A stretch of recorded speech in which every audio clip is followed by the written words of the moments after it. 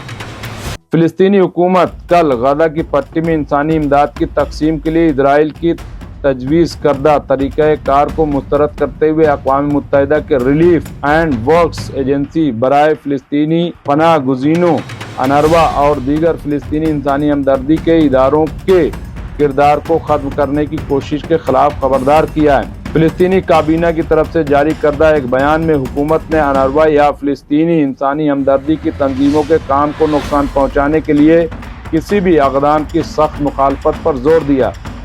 اس نے کہا کہ اسرائیلی منصوبہ بنیادی انسانی اصولوں کی خلاف ورزی اور بین الاقوامی انسانی قانون کی خلاف ورزی ہے۔ حکومت نے اقوام متحدہ کی ایجنسیوں اور بین الاقوامی انسانی تنظیموں کی طرف سے اٹھائے گئے موقف کا خیر مقدم کیا، جنہوں نے اسرائیلی تجویز کو مسترد کر دیا ہے۔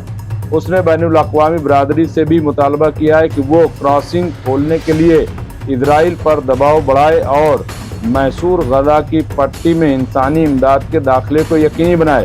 مقبوضہ فلسطین میں اقوام متحدہ کی انسانی ہمدردی کی ٹیم نے ایک حالیہ بیان میں کہا ہے کہ اسرائیل نے 2 مارچ سے غزہ میں داخل ہونے والی تمام رسد کو روکنا جاری رکھا ہوا ہے۔ پابندی میں بقا کے لیے ضروری اشیاء شامل ہیں، جس کی وجہ سے بیکریاں اور کمیونٹی کچن بند ہو گئے اور امدادی گودام خالی پڑے۔ ٹیم نے خبردار کیا ہے کہ بچے بھوک سے مر رہے ہیں۔ یہ بھی رپورٹ ہے کہ اگر وقت پر وہاں پہ امداد نہ پہنچی تو تقریباً 2.5 لاکھ افراد وہاں پہ ہلاک ہو سکتے ہیں۔ اسرائیل نے جس طرح سے یمن پر بمباری کی ہے، اب انصار اللہ الحوثی نے پلٹ کر جواب دیا اور کہا ہے کہ اس کا بدلہ لیا جائے گا۔ بہت ممکن ہے کہ آج ہی اسرائیل پر پھر سے حملے کیے جائیں۔ دیکھیے اس پر ہماری رپورٹ۔ حوثی سیاسی بیورو کے ایک رکن نے کل خبردار کیا کہ یمن پر اسرائیل کی بمباری کے نتائج قابض ریاست کے لیے سنگین ہوں گے۔